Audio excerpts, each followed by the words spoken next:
Hello, ladies and gentlemen. What's up? Once again, I am Nev from Nev's Tech Bits. Today, I want to talk a little bit about how hackers are becoming more and more responsible for human life, how they have human life in their hands more these days than ever before. So, back in the day, if you were worried about someone breaking into your system, originally it was they were going to break into your voicemail, then it was they're going to break into your system database, then personal information, and then corporate information.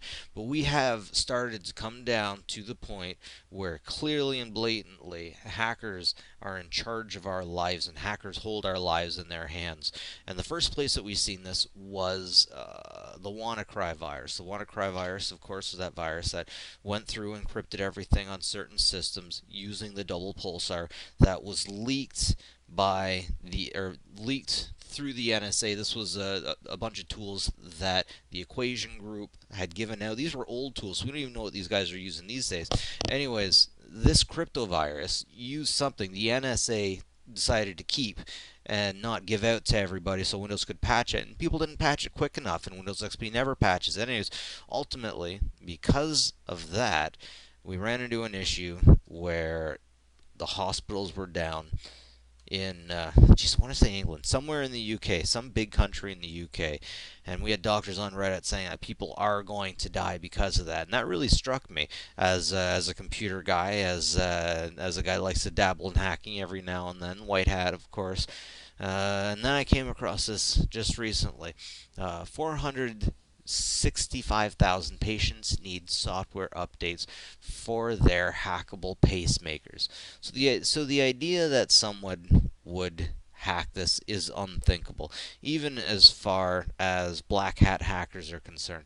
I have a hard time imagining a computer hacker or a computer cracker so cynical that they would be able to destroy human life. It's like that picture I seen on a meme. You press this button and you get $1 million, but somebody dies. Are you okay with that? Then again, I guess there are a lot of dark people out there. I don't know. A painful reminder that the future, where the internet is in every device and the most critical one, can be very disastrous.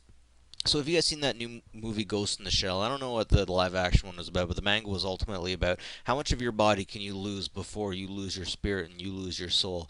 If it gets down to the point where you just have a brain left, is that where your spirit is? Is your soul in your brain, kind of thing? And we're getting more and more into that kind of thing when it comes to hacking here.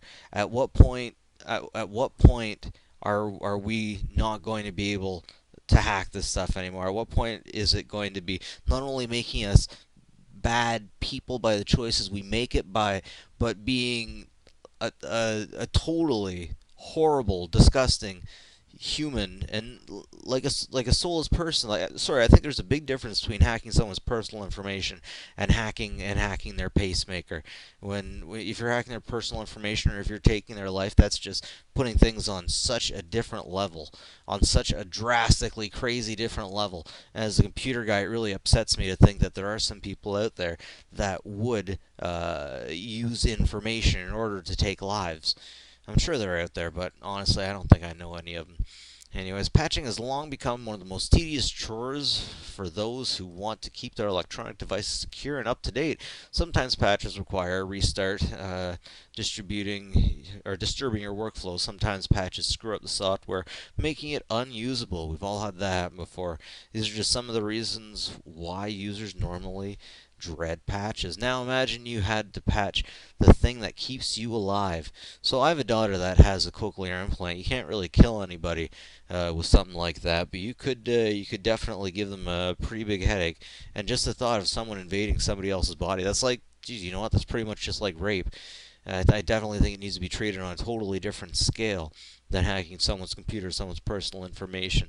That's why in this situation, almost 500,000 people who rely on buggy pacemaker face right now. On Tuesday, the FDA announced a recall of several vulnerable models of pacemakers made by Abbott, a global health company that used to be known as St. Jude's Medical. St. Jude was the saint of hopeless causes, by the way. The recall has the goal of reducing the risk of hackers taking control of your pacemaker, potentially harming the patients. Jeez, it's just so unthinkable. Like, who does this? Who hacks this stuff? It's, you know that episode of SpongeBob where I'm sure everyone watches SpongeBob. That episode of SpongeBob where he's like, "Oh my God, nobody's secure. I have to show them they're not secure by jumping into their houses, their unlocked windows, as a bad guy and scaring them, and then they'll know they're not being secure."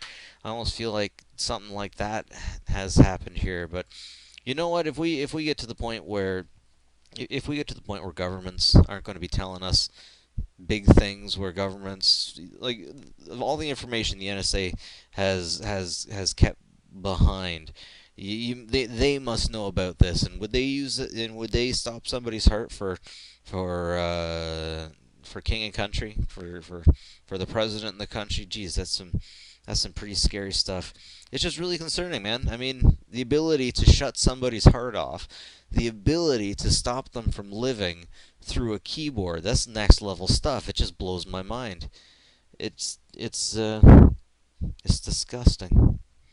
It's disgusting. Anyways, that's it for me. Nev from Nev's Tech Bits. Just giving you something to think about. And have a good one, folks.